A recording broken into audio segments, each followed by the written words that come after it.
오늘 만두 이야기는 일방적으로 희망퇴직을 강행하는 사측의 의도가 무엇인지 살펴보고자 합니다. 만두노조는 법원에 가처분 신청과 노동부에 진정하여 사측의 일방통행에 제동을 걸었습니다.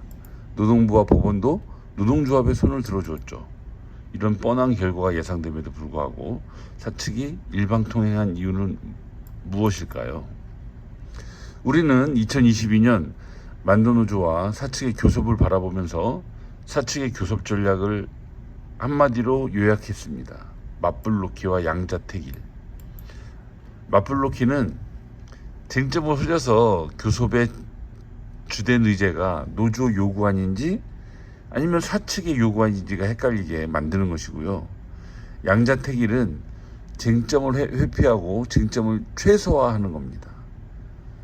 또 이 교섭이라는 것은 노사가 머리를 맞대고 해법을 찾는 과정입니다. 하지만 사측은 이러한 노력을 무시하고 배째라고 나올 경우에 노동조합은 과연 어떻게 대응해야 되느냐, 이런 근본적인 질문을 던진 적이 있습니다. 이 사측의 태도가 바뀌는 배경에 대해서 우리는 그 근원을 2012년 직장 폐쇄에서 찾고 있습니다. 모든 사물이 입체적이듯 객관적 사실을 입체적으로 보는 시각도 필요하죠. 직장 폐쇄만으로 지금의 사측 태도를 이해하는 거에는 한계가 있다는 얘기입니다.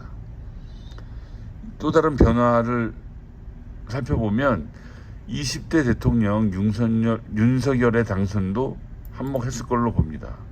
특히나 올해 더욱 공격적인 태도를 보이고 있는 윤석열 대통령이 친자본, 반노동 입장을 공공연히 드러내고 있다는 점도 무시할 수 없죠. 직장 폐쇄부터 정권의 변화까지 사측의 일방통행할 수 있는 그런 배경이 되고 있다, 이렇게 보고 있습니다. 현실에서는 결국 법보다는 주먹이 앞선다는 것을 사측은 이미 확인했던 겁니다. 사실 2012년 직장 폐쇄는 노사관계는 대등한 관계가 아니라는 인식에서 출발합니다. 노동조합을 사측의 수하인 듯 생각해온 거죠. 그것을 증명하는 것은 3번의 희망퇴직과 한라건설 우회지원, 지주회사로의 분할, 정몽원 회장의 개인 금고로 전락시켜온 과정이 잘 보여줍니다. 특히 법원의 가처분 인용 이후 전사고용위에서 보여준 사측의 태도는 법보다 주먹이 우선이라는 말을 떠올리게 합니다.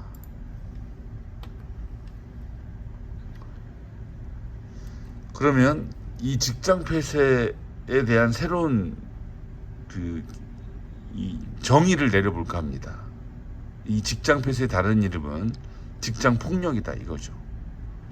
지난 2월 25일 윤석열 정부에서 국가수사본부장이 임명됐다가 자식의 학교폭력 전력과 그 과정에서 보여준 이 학교폭력에 대한 부정, 2차 가해, 이런 문제로 사임한 정순신 씨가 화제가 된 적이 있습니다.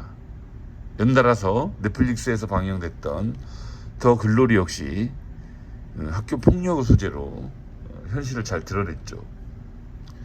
돌이켜보니 바로 2012년 직장 폐쇄야말로 사측에 의해 강요된 직장 폭력이었습니다. 사실 폭력이 일상이 된 사회를 우리는 살고 있습니다. 어릴 적 부모로부터 또 학창 시절 선생님에게 사랑의 매를 감수하고 성장했죠. 잘 데리고 혼낸다는 말을 수도 없이 들었습니다.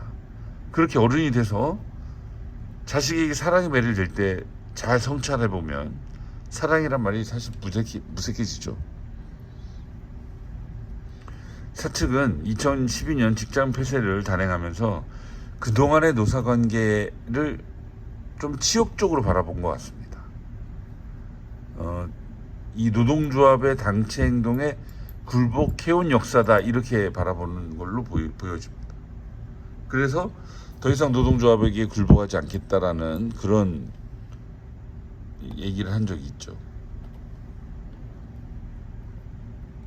그런 다짐을 사측은 결국 조합원에 대한 조합원 동지들을 힘으로 굴복시킴으로써 이루었습니다. 그럼 이러한 피해자의 굴레는 어떻게 벗어나야 될까요? 사측이 노동조합을 우습게 봐온 역사적 사실과 배경을 직장 폐쇄의 연장선에서 바라보고 이 사건을 직장 폭력으로 이름짓기까지 11년 걸렸습니다. 이러면 우리가 극복해야 될 과제 목표가 분명해졌죠. 학교 폭력을 말할 것도 없고 나아가서 국가 폭력도 마찬가지로 가해자의 사과와 보상, 그에 따른 피해자의 용서, 그리고 재발되지 않는 장치를 만드는 것이 중요합니다. 물론 이게 주장만으로 될 일은 아닙니다. 4.3 항쟁을 비롯한 5.18 광주항쟁은 국가가 가해자요 국민이 피해자라는 것이 진실로 드러났죠. 그럼에도 불구하고 보수 유튜버부터 해서 정치권에서는 계속 이를 왜곡하려는 시도가 이어지고 있습니다. 특히 광주항쟁의 책임자인 전두환 씨는 죽을 때까지 입을 다물었지만 예상치 못하게 손자 전원 씨의 폭로와 사과를 통해 진실을 숨길 수 없다는 것이 증명되고 있습니다. 직장 폭력의 피해자는 만도지부만이 아닙니다. 오히려 가장 큰 피해를 본 것은 직장 폐쇄 후 연락받고 출근해서 생각지도 못한 봉변을 당했던 우리 동료들입니다.